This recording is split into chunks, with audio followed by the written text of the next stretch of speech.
All right, perfect. Well, let's go ahead and begin. So, welcome everyone. This is a Rocket Pool Community Call.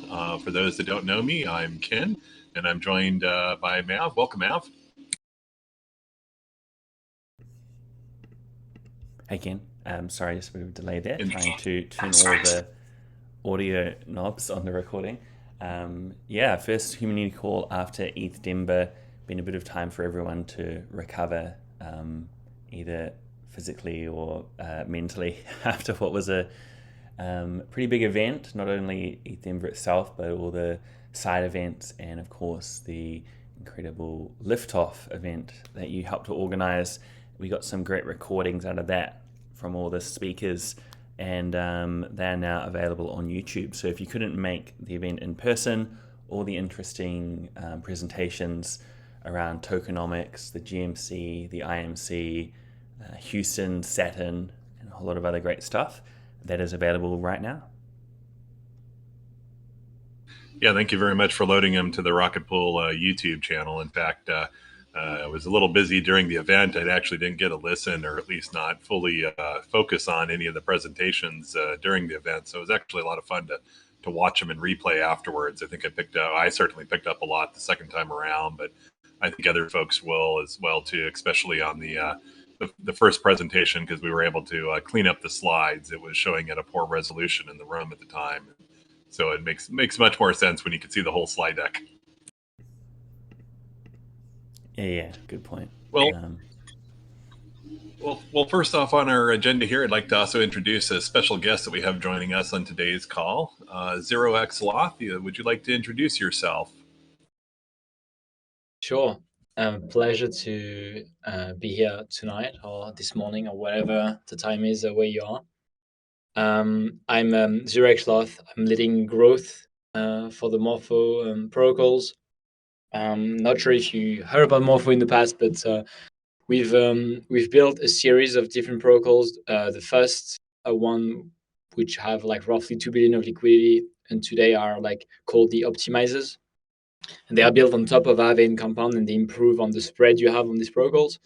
And we've launched at the start of this year in January a new lending protocol, completely different from the past, very independent with like its own liquidity, which is called Morpho Blue. Morpho Blue has like lots of interesting features. It's a very new and immutable design, and we've recently like added Rocket Pool ETH to Morpho Blue, and so was keen to come here tonight and yeah, let the rETH community know about this, and maybe answer questions about that, or just more generally speak about why this is different from what exists today. And I'm glad to be here and to see you like offline, as I said, because I was the Morpho booth at Denver was literally in front of the Rocket Pool ETH, and this is where we were like, okay, we need to make this community call happen. Yeah, it's kind of funny now putting a place and a name in the relationship here.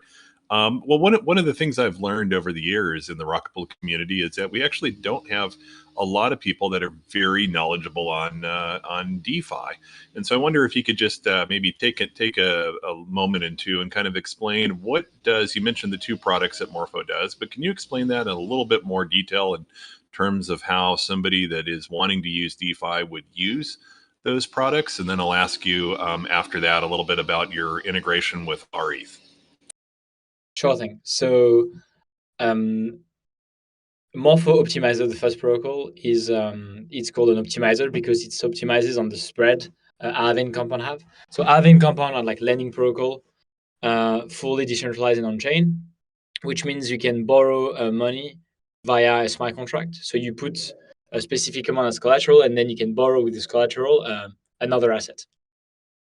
And that's great because today, if you want to do this kind of like actions, you need to go to a third party, which is a bank or anyone, a centralized exchange, who's gonna like make sure that your bank statements are right, or so that you have some kind of like proof that you're able to borrow money. With Aave Compound, you put and lock collateral in smart contracts. It takes a specific collateral ratio and enables you to borrow. So that's a pretty significant improvement from the way like I would say borrowing and lending used to be done in the traditional like space. Aave Compound was launched in 2020, and Morpho kind of like iterates on top of this. So the first protocol I mentioned, optimizers, captures on one flow of Aave, which is the spread. And the spread can be really summarized in easily by, if you supply ETH on Aave, you will earn 2% as a lender. And if you borrow the same ETH on Aave, you're going to pay 4%. So there's like a 2% margin in this middle, which is kind of inherent to Aave design. They have like a multi-asset pool. So liquidity is kind of like aggregated, but not in the most efficient way. And it has some trade-offs. So it's great for user experience. It's not ideal for rates. So that's kind of like maybe an overview of like Aave lending and Morpho optimizers. Is this clearer? Do you want like more detail on something specific? No, this helps kind of describe it quite well. And you made mention that you're planning or did include an rETH integration. And where is that integration? Is that on the lending or the borrowing side, or both? So both. So more on Morpho Blue. So as I said, Morpho optimizers was on top. After spending 2 years on top of Aave, we realized a lot of like, so the spread I just mentioned before, that's actually the kind of the product of Morpho optimizers is the spread of Aave. Apart from the spread, we realized that there was a lot of like risk and like absence of flexibility with having a multi-asset pool. So on Aave, all the collateral and all the money that you lend is kind of like pooled into a multi-asset pool. And this multi-asset pool has a lot of like kind of like design implications that are not very great if you want to do specific things with specific asset pairs. And this is kind of why we realized that it's maybe better to have isolated lending pools. And Morpho Blue is based on this idea that like lending can be made more efficient by having isolated lending pairs. So an isolating lending pair is like rETH ETH, for instance, rather than having a massive ETH pool and a massive pool with other collateral. And what we mean by when we say the integration here is like we added an rETH ETH market on Morpho Blue. And so that means that if you hold rETH, you are able to borrow ETH with this rETH under specific conditions. And these conditions are like the collateral ratio, the max collateral ratio you can have. That's pretty much it. When we create a market, it means that it's available on the lending side as well. So if you have ETH, you can deposit ETH on the earn side of Morpho Blue and deposit ETH in the rETH ETH pool.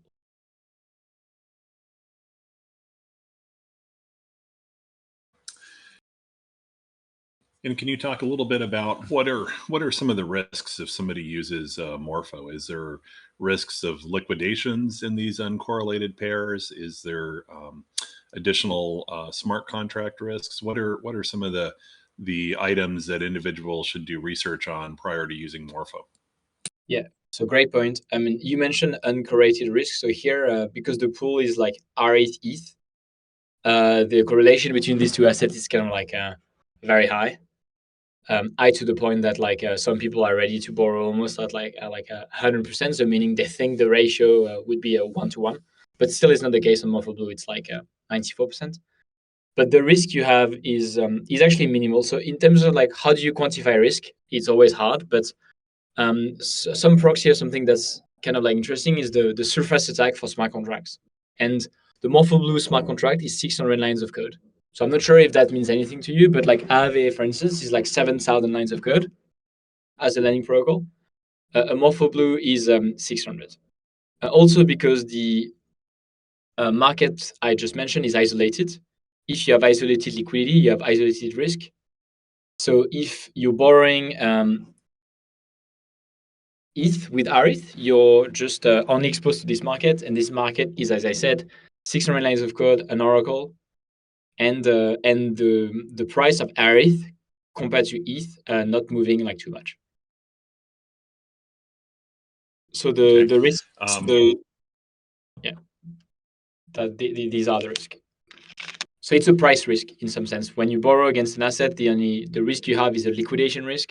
And how do you get liquidated is if the price of the collateral assets in relation to the debt asset like moves substantially. But I guess that's something like Rocket Pool is really working on, like not really for this not to happen. Yeah, let me just put a reminder out for anyone that wants to ask a question. There'll be an opportunity coming up here. I just have maybe two more questions in here, and then I certainly would like to invite anybody from the community to ask questions. But one question I have that usually comes up on these correlated lending platforms between rETH and ETH is some option to kind of loop and kind of reinvest. Basically acquire rETH, borrow ETH, put that ETH back into rETH, and then loop it a couple of times. They refer to this in their number of different strategies to try to get things. Do you have any automated process for that, or would it be manual through through Morpho? You can do it two ways. So Morpho is really trying to be a very unopinionated, meaning we don't really want to build, like, let's say, structured products on top of us. But because it's a primitive, you can do everything you want. So you can do this on our app, meaning you will do, like, the number of looping you want to do would be the number of transactions you would have to do. So you supply collateral, borrow, resupply the borrowed amount, and do this, like, let's say 10 times if you want to do that. Or you can use other platform like Summer. So I don't know if you know Summerfi. It used to be called Oasis. It was the front end for MakerDAO, and then they spun off. Well, I can share this if that's of interest. But like Summerfi has a product called Multiply, and they do this for you. By do this mean for you, it means that they have a smart contract that does that, and you can just in one transaction have this done. I can get into detail exactly how they can do that in like one transaction, but probably not like useful. Interesting. Yeah, no, I wasn't familiar with the name change from Oasis to Summer, but it's good to hear they have a looping product there. The other question I have before we open it to community questions is, Rocket Pool is a 2-token protocol, right? Our product, or the item we produce, is a liquid staking token, rETH. That, as you said, is correlated with ETH. It's staked ETH, including the staking earnings from it. But the other token we have is the RPL token. Has there been any talk or considerations about doing something with Morpho and the RPL token, or are you just focused primarily on the LST tokens? So for now, we really started. So Morpho, something I haven't mentioned, but which is quite powerful. So in comparison to the current lending platforms as like Aave, Compound, and such, all the new asset listing go through governance. And because they have like a multi-asset pool, whenever they add a new asset, if this asset is risky, it adds the overall risk of the protocol. And this is why they are very like kind of I would say cautious to add new protocol. And if you look on the Aave, you have maybe like 12 collateral which have been accepted, and there's like maybe 12 of them which have been frozen. On Morpho Blue, the approach is different because there's no governance, and because markets are isolated, anyone can deploy a market for any asset. Well, still for now, we focused our time on like the most liquid of them. So rETH, Stake ETH, Wrap Bitcoin, USDT, all these kind of like key markets and key pairs have been what we've been working on, just because power laws, that this is where the liquidity is. But like Rocket Pool right now, or anyone in the community can build like an rETH RPL pool, for instance, where people can like take leverage on rETH and vice versa. So it's very like it's fully permissionless. And so we haven't worked on this, but if there's interest or if there is like a appetite for this, we could completely like think about like a nice way to like take this to market. Oh, perfect. And then let me just see if there's any questions from the community here. Either feel free to unmute and speak, or you could post them in the chit chat, or somebody could relay them from trading, because all I'm looking at is the chat from chit chat. But are there any questions from anybody here?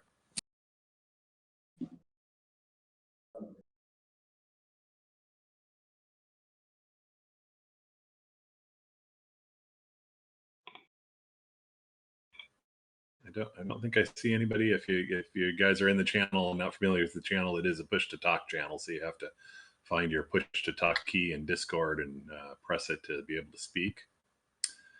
But 0x Loth, and while we wait to see if there's any questions, how can if people want to know more or get in touch with you, how can they get in touch with you?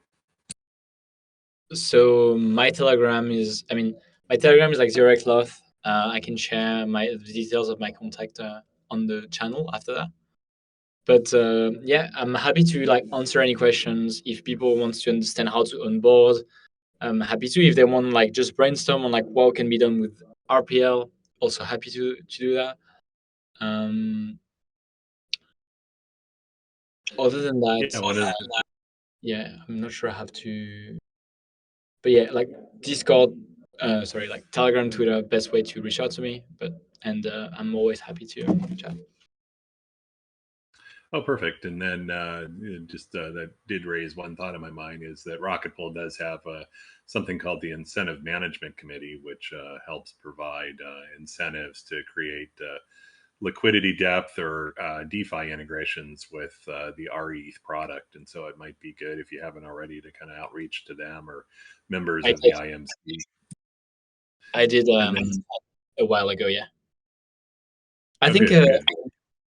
I mean, maybe that's an interesting topic to discuss. I don't know how much time we have, but like, I think there was some pushback from the IMC, if that's the name. Yeah, because liquidation can, sorry, leverage means positions with liquidation risk, and if you have a liquidation that happens, you have to sell the rETH collateral, so it could create sell pressure.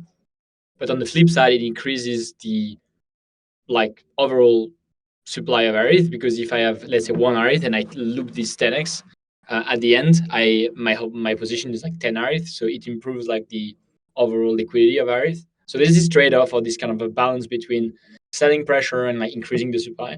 And I remember like I was kind of like discussing with the AMC members about like what's the right trade-off, and I think they said that they were not really interested in incentivizing like lending for this reason, but which is fair, I think. But I think that's the state of my conversation with the AMC. But still, we know we still like listed rETH just because there's demand for it.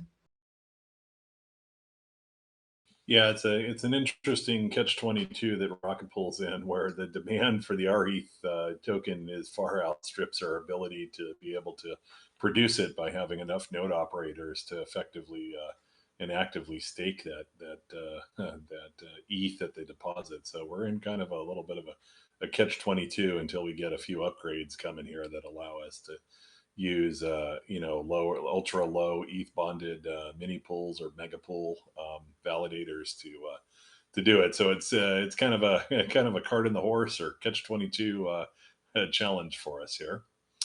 But 0x Loth, are there any items that we haven't covered yet on today's call that you feel is important for the Rocket Pool community to know? Not sure. I was very excited to read about the Eigenlayer Rocket Pool partnership and how you were designing this. Apart from that, no, would love to work more closely with you guys in any way we can. Should this be our RPL or something in the future? Awesome. Well, I'm not seeing any questions from the community here, but one last chance to either post them in the chat channel or come up here on stage.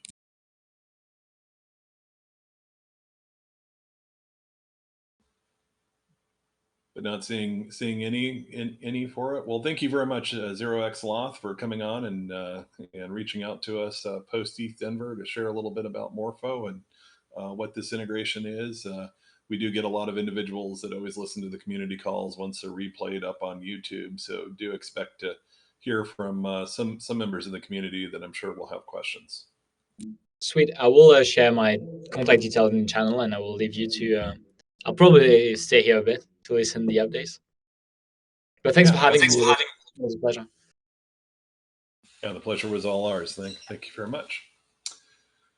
Well, Mav, I think it's back to you. If you're still with us here, one of the big things we had released this week in kind of the post ETH Denver world is the biweekly update. You feel like running us through that biweekly? Yeah, sounds good.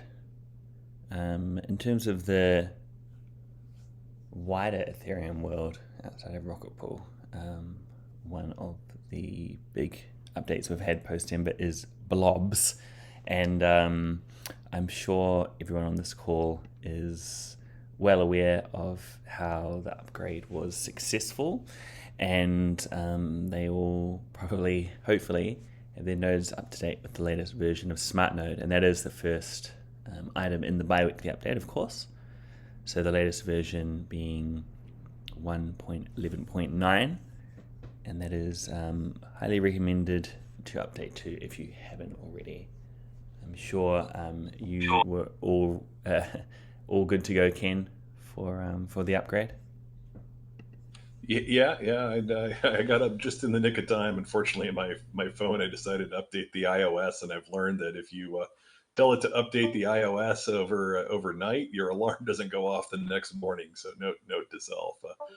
Dan Kuhn was an early morning one for me here. But what was the team doing during it? I mean, I was just joining trading in the ETH staker live stream and kind of watching my node for the blobs. But what was the team doing during launch? Did you guys do something fun, or were you guys just all on standby?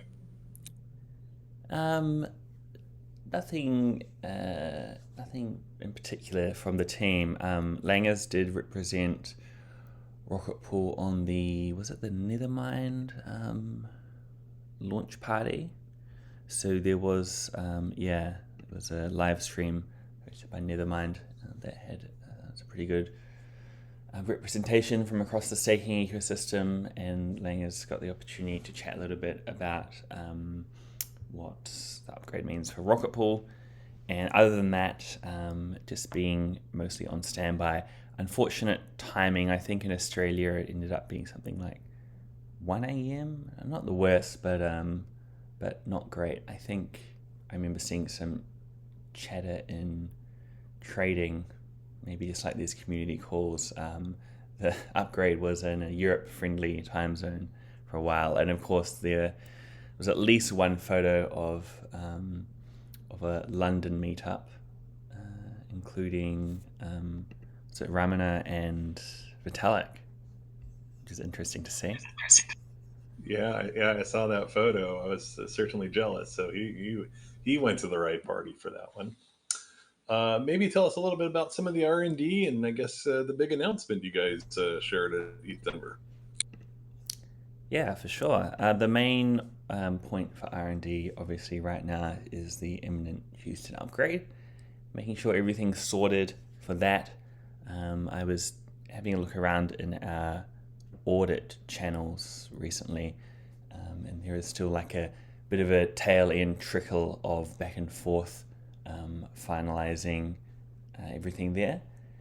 The audits themselves are complete. It's just a matter of, I think, ensuring everyone has the correct understanding of the work being done and anything that was found and the subsequent fixes and things like that. But yeah, there is now a date which is great. Just, I suppose, about 6 weeks or so from now, May 6th at midnight UTC. Unfortunately, not the most Europe-friendly time, but it does work out quite well for Australia. So that date is essentially locked in. I wouldn't necessarily go so far as to say it's 100% confirmed, as we all know sometimes how these things can play out. But there was work done, I think mostly by Langers, to kind of scope out what happens between now and then in terms of final testing and pushing the buttons. So yeah, having that Houston launch date announced was great at Denver liftoff. And of course, it not only will result in the upgrade itself being sent live, but there's flow-on effects in terms of what can be built on top of Rocket Pool or other developments in the ecosystem. So if you're keen to hear a little bit more about that, there are recordings from Denver Liftoff, one specifically about Houston itself from Langers. There's also an ecosystem update from Grant. The Houston upgrade will unlock potentially some further developments in the ecosystem world. And then looking further down the line, of course, Kane spoke about megapools, and the NodeSet guys talked about what they're building and what Houston will kind of help to unlock for them. So lots going on in kind of, I guess, somewhat parallel streams when you take into consideration all the work being done by various parties that will impact Rocket Pool. Yeah, I wonder if I might be able to just have you expand on a few of those things. So, in terms of the first one, Houston, right? We have the date of, as you said, May 6th. And it seems like there's a couple of milestones that have to happen between here and there. And I wonder if you might know any more about this. One of those is sharing the audits so that those in the community can review the audits, and then, of course, adding the contract to the open bounty for bug reporting. Any updates as to when the community might have access to both of those? I don't have a date for those things right now. I know during the planning process there would have been kind of a rough timeline sketched out of when that would happen. But given that, we're 6 weeks away, safe to say that there's a pretty good chance towards the end of the month or early into April that we may be able to see that. So not too much longer to wait now. Yeah, and then somewhere, I guess maybe the week prior or 2 weeks prior, there should be a no DAO vote. So it seems like things should be happening pretty quickly here in rapid succession. So just please keep the community updated as I go, because it's always something to look forward to read the audit reports and get a better understanding of the code and its enhancements here. Yeah, for sure. And then I guess on to governance, it seems like governance is always ongoing. Lots of things going on. You want to walk us through some of the major governance items? Yeah, so we have the first item being that there's 2 votes live about the eigenlayer integration. But I believe, since this bi-weekly update was published, we had a 3rd vote go live. So there's now 3 if you pop into vote.rocketpool.net. As with all things restaking, the 2 votes for eigenlayer got decent attention, a lot of discussion around them, a lot of votes already flowing in, well over quorum with 4 days to run. The 3rd vote still needs a little bit more love to get to that 100% quorum. I think it's safe to say a slightly less controversial topic, being more of an administrative update to how the GMC operates. That one being RPIP 40, which is replacing RPIP 26, outlining how the GMC works. So maybe not quite as exciting as talking about restaking, but making sure that governance continues to progress is pretty important. So would encourage everyone listening, if you haven't already, to pop in and drop your 3 votes on the 2 eigenlayer integration votes and the more recent one about the GMC.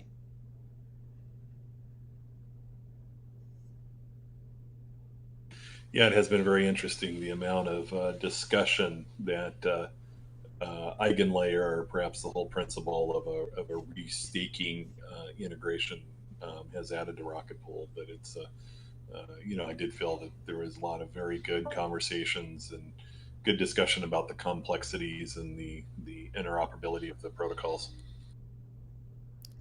Yeah, one point on the eigenlayer bounty votes is I would just encourage people, even if you have already voted, to just read the vote carefully to make sure you do understand what is being voted on, and to make sure that your vote represents your intent in terms of, obviously abstain is fairly straightforward, but in terms of for and against, just make sure that you have that right in your head in terms of which way round. I think there was a little bit of confusion at some point. So yeah, just a little reminder there. Yeah, if we could have made it any more complicated, I don't think it's possible. But yeah, watch which way you're voting, because it may not be entirely obvious that you're voting the direction you think you're voting. All right. What else? Well, I was going to say one of the highly anticipated presentations at the liftoff was the tokenomic discussion by Val and Samus. You want to talk just a little bit about that? Yeah, this I guess you could say kind of got a life of its own pretty pretty quickly from the initial sharing of a GitHub link in trading. I think that's the first point at which Val kind of shared some of these ideas publicly, and then obviously made its way around Twitter and everywhere else pretty quickly. But the presentation at Liftoff was very interesting. Obviously, there is a recording available. That's by far the easiest way to get up to speed. But it has stimulated some significant discussion in trading and elsewhere. There's posts also shared on Reddit, for example. And I think at first glance, there does seem to be a decent amount of support behind this proposal. So helping to make the protocol more attractive, more efficient, and provide really more options to people. There's obviously been some talk about the RPL tokens role within the protocol for a little while now. And it wasn't too long after the initial kind of ideas were shared that we had people jumping into trading and saying, oh, when can we spin up mini pools with only ETH? So definitely, I think a lot of attention on this topic, and probably if there's one thing that you should listen to in terms of recordings from Liftoff, I would say this would have to be up there. So highly recommended. And of course, as a bonus, you'll get to hear Val's voice, which is very exciting. Just excuse me for a minute, Ken. I'll grab some water. I'm still trying to get over this, the tail end of this Denver bug that I caught. Be back shortly. Yeah, feel absolutely free to grab something. And it is interesting. If I opine just for a second, I can imagine that the team is very much, and rightfully so, focused on Houston, just given the very short 6-week deadline. But I actually think one of the most critical updates, perhaps even I'll call it a pivotal point, is going to be Saturn. Not only Saturn with the inclusion of mega pools that allows our node operator ETH to be expanded to the most efficiently financial bonding method, right? But as part of that also comes, we can see from Val's work and Samus's work, about how to effectively maybe guard against MEV theft and, ensure financial alignment with, honest staking by the ETH deposits. But the big question, I think, at least in my head here, is, what do we do with the RPL, and how is that tokenomics defined in the future? And I actually see that this is probably going to be one of the more, I'll call it urgent items that we need to do. My hope is we can really give the team some very clear guidelines and directions about what the community would like to see in Saturn. And, the quicker we can kind of resolve and reach a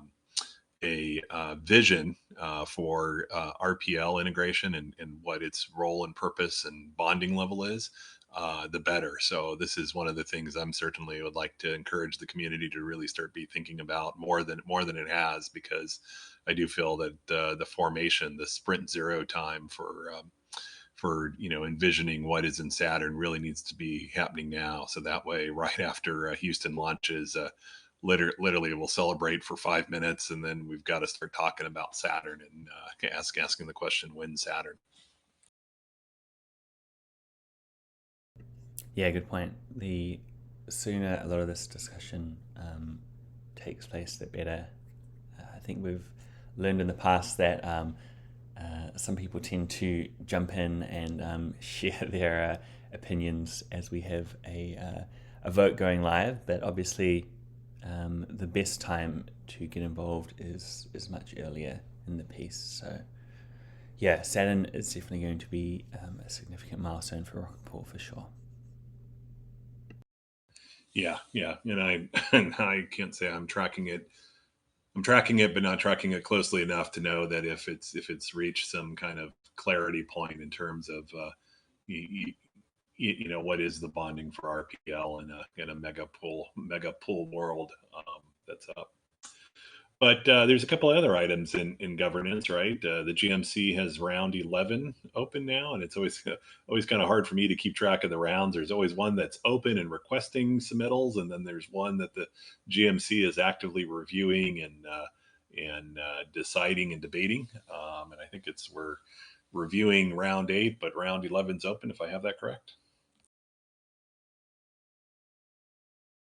Yeah, round 11 is live until April 7th, so there's 3 weeks or so to get your submissions in for grants, bounties, and retrospective awards. There's another item you put in here that I'm very excited about. I obviously like my merch, and we're getting our own merch store here, right? Instead of just the black T-shirts with the rocket bull in front, we might have some more options to choose from. What's the latest with this? Yeah, I'm definitely all for more options when it comes to merch and some more colorful designs. So it was great to see this DAO initiative get some momentum. There's feedback being sought on different designs right now. So there's a link from the bi-weekly update where you can head over and share your feedback on what you might be interested in purchasing. I guess that's really what it comes down to. Want to make sure that whatever's offered in this store is aligned with what people are actually wanting to buy and use. So yeah, head on over and have your say. Then tell us about this. I guess it's a discussion and proposal to help fund or improve the support channel. It's probably one of the most important channels we have in the Discord, especially for node operators that are having a technical issue or new node operators that are challenged by something. Tell us a little bit more about this proposal.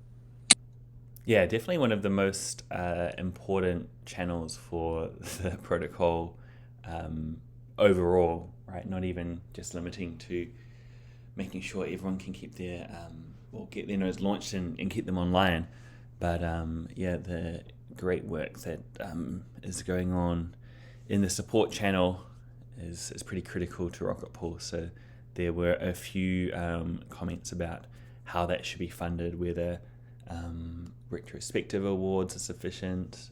I think there's been kind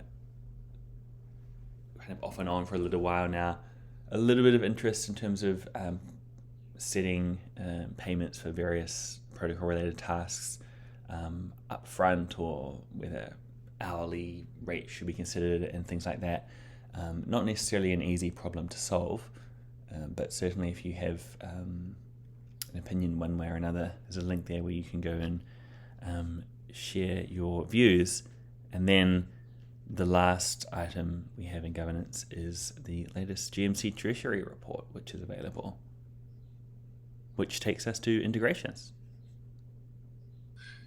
Yeah, let's talk about integrations here. It seems like there were 4 of them that came up here, right? The rETH balancer LP incentives on Arbitrum have been migrated to a new pool, right? I saw Jasper had a tweet about this, switching it over to a different pool. Anything more on that? Yeah, I think as at the same time that a lot of the Rocket Pool team and community were at ETH Denver, it was the case for a lot of protocols too. So in terms of integrations, maybe a slightly slower couple of weeks with everyone busy in Denver, but this Arbitrum change is significant. The link there is to a post from Balancer themselves. So I think, as with a lot of DeFi, other than necessarily telling people what they should do, it's important that you understand what's going on. So that post is a good starting point. Jasper also, as you mentioned, Ken, had shared an update, but I guess long story short, if you do have an rETH ETH LP position on Balancer on Arbitrum, it's likely that if you haven't been kind of monitoring that position or haven't taken any action recently, some of the rewards that you may have been receiving or thought you may have been receiving are being directed now to a different pool, and you may need to migrate over. So definitely one that you would want to pay attention to if you have a position there. This is certainly a highly recommended topic. And then other than that, we've had a couple of smaller integrations flow through, and the RPL DeFi update is a good place to go to see the latest there. One of the interesting integrations was this staking rewards rETH, which is like Index Coop's DSETH, being an index of liquid staking tokens. rETH has is a reasonable component in this index, but also, if I recall correctly, one of the components is itself an index. Maybe not necessarily an index, but is a token that is backed by collateral that includes rETH. So we're now getting to levels just like the whole restaking side of things, where rETH is not only a component in an index, but backing a different asset, which is also a component in an index. Starting to get a little bit complicated, but at the very least, if your only takeaway is that rETH is remaining a significant part of the liquid staking token DeFi world. Yeah, and one of the things that I see on your weekly integrations is the DeFi opportunities. It's very interesting as rETH starts to become this kind of primitive, Lego brick for a staked ETH, right? You start seeing not only being used in indices, right, as part of their makeup, but it's you can now start using it in many of the DeFi opportunities, and this is a GMC funded initiative to try to keep a running list of all the major DeFi integrations. So definitely take a look at that link in here, and if anyone comes across new integrations like Morpho and other protocols like we heard earlier today that are not on that integrations page, please alert the folks here. I think that there is an indicator on that page whom to alert, or at least ping the GMC,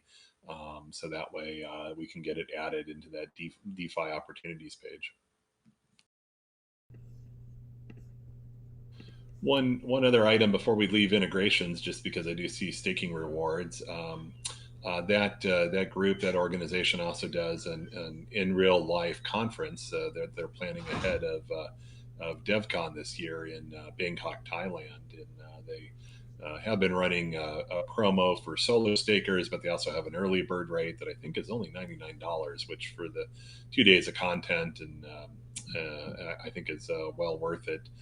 That price of admission. So before they increase their prices, if you're considering on going to DevCon and are going to be in Bangkok a few days early, it's a conference I'll certainly endorse as being a very high quality, high signal to noise conference with lots of people in the room that are just truly stakers or in the staking industry. Yeah, definitely agree with you there, Ken. And I mentioned at the start of this call, it's likely the team will be there in force, or at least the Australian component being, with Bangkok being a pretty, relatively short flight compared to some of the other events around the world like Europe. So it's likely, just like Istanbul, we'll have a presence there, whether it's sponsorship, speaking, just walking around chatting with people, remains to be seen. But I think a very useful event, and kind of co-locating it with other big events like DevCon makes it a pretty easy decision to attend. So maybe a good opportunity to catch up with some of the community in Bangkok if you're going to be there. Yeah, perfect.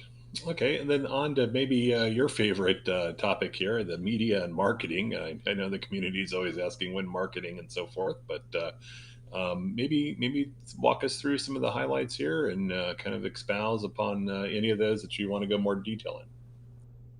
Sounds good. So a couple of these topics we've already spoken about during the past 45 minutes or so, but the past couple of weeks, obviously, the main topic when it comes to media and marketing is ETH Denver.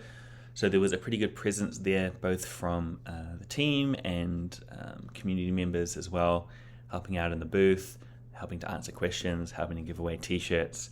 And even though our sponsorship this year was a little bit different to last year, Langer still managed to grab a couple of speaking opportunities on panels, so that was a great way to represent Rocket Pool.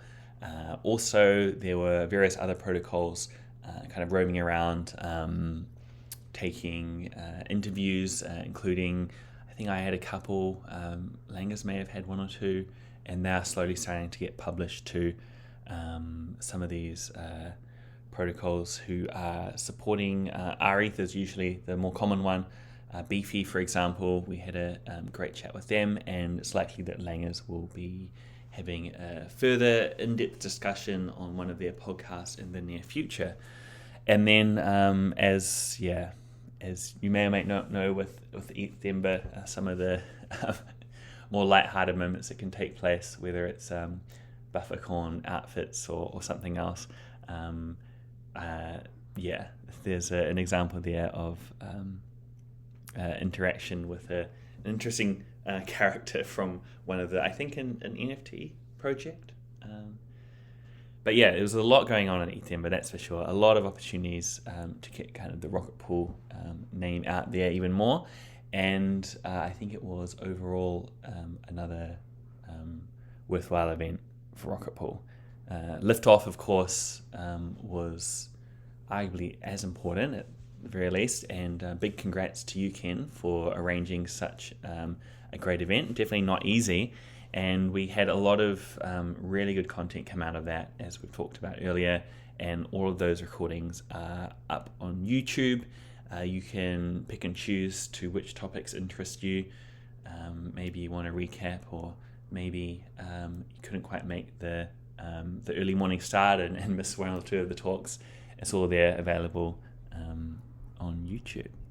One of the other things that was kind of announced or shared to the world at Liftoff was I think 7-8 minute long video from Rocket School. Very high production content. We did have to, I think, trim out a small little piece for copyright, just to ensure we didn't run into any copyright issues from YouTube. Just a few seconds at the start. But yeah, that's available on YouTube as well, and the link there will take you through to the entire video, which is available on X. And then you also recently, Ken, represented Rocket Pool on a Twitter space, is that right? With Bankless Academy.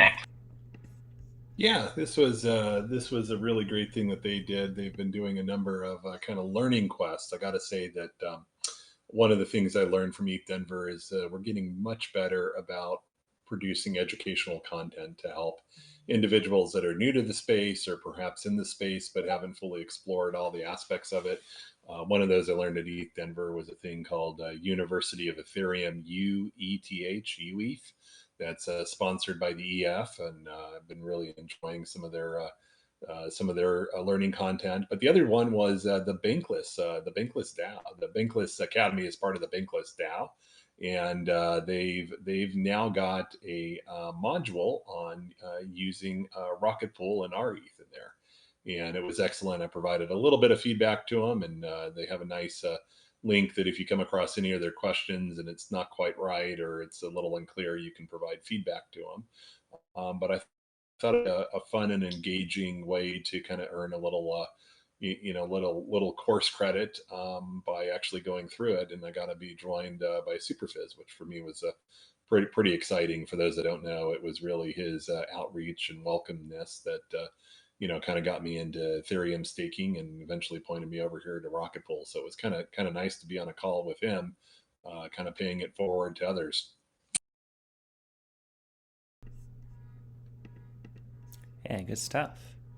Next up, we have a potentially slightly out of date update in terms of where Rocket Pool TVL is at. I haven't checked prices lately, but based on some of the comments and trading, I feel like maybe things have been going downwards a little bit lately. That was, I think, a shock for most people. Usually that kind of stuff happens during ETH, not the other way around. But regardless, the point of this update is irrespective of how TVL is calculated from Invis's bot in Discord seems to be the most reliable source. It is increasing, obviously, in dollar terms as we've seen prices go up. So if you pop into DeFi Llama and check the protocols, the largest ones by TVL, Rocket Pool is sitting up there near the top, which is good to see. And maybe because of that growth in dollar terms, I'm not quite sure, but over the past couple of weeks there has been a lot of content created on X by various accounts talking about Rocket Pool, more on the kind of, I guess, token trading TA side of things. Not really my world, but if you are interested in seeing what those accounts have to say, a good one to follow is, of course, the Rocket Pool intern, who's always busy trying to aggregate and share any content that talks about Rocket Pool. Then, there was a short shout out from Cecil about Rocket Pool during one of his Daily Gwei episodes. So always good to see people in the ecosystem talking about Rocket Pool. And then finally reaching the tail end of some of this media and marketing content.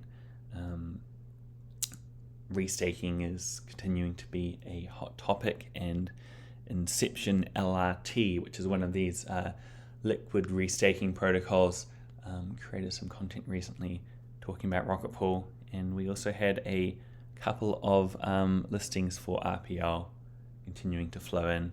Obviously, just like with DeFi, arguably even more important, make sure you do your own research before sending your coins and tokens away to an exchange. But I think that takes us to the end of this bi-weekly update, Ken.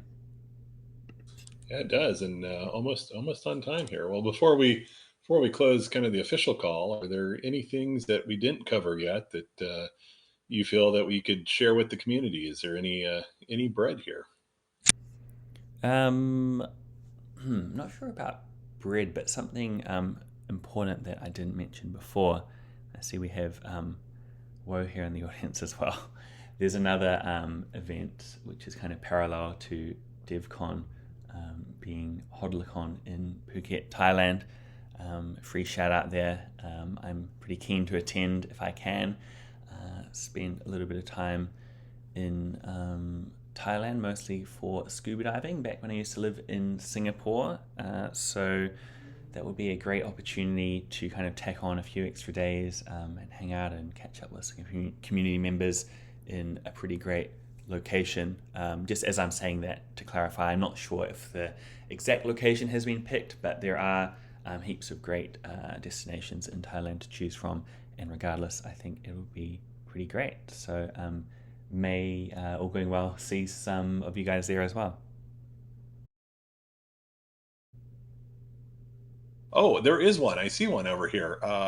Any update on the StarkNet eligibility airdrop for node operators? Oh man, that is a good one. And I actually had taken a note to talk about this. So thanks to whoever mentioned that. There was a little bit of chat about this in trading recently. I think maybe some of the communication from the StarkNet side as well was what people were looking at. The situation right now is that I don't want to promise anything, and I'm not actually involved in this discussion. It's more of a Langer's thing, but it's ongoing.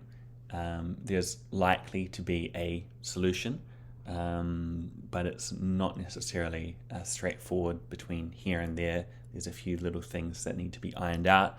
So there is a little bit of back and forth between Rocket Pool and Starknet. So I would just mention to everyone, please be patient. As soon as we do have an update, of course, we will share it. And yeah, maybe we can have this as kind of like a recurring update. Hopefully by the next community call next week, there'll be a little bit more news to share. But please rest assured that progress is being made in this area. Very, very glad to hear that. And same thing, if the team needs any help from the community, whether it's writing some type of script to identify node operators or classify them, or if there's some type of data analysis or something, if the team lets us know, I'm sure we could have many people in the community work on that, and others help validate the accuracy and accuracy of the results. So let us know if we can help in any way.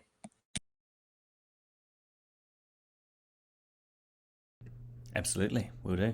Thanks, Ken. All right. Any other questions from the community before we stop the recording and have a little bit of chit chat afterwards? Yeah, feel free to stay on. Once we kind of draw the community call to a close, the recording will stop.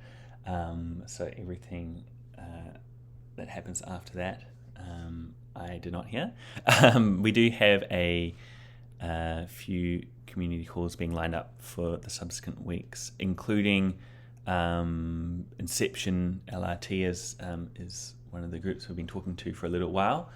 So all going well, I'll be able to get them on and hopefully learn a little bit more about what exactly is liquid restaking, and then notional finance as well is another protocol we've been chatting to. So I'm not sure which one of them you might be able to help us out with, Ken, but obviously Jasper as well will be hosting a call in the near future. Some interesting discussions coming up. That's all from me.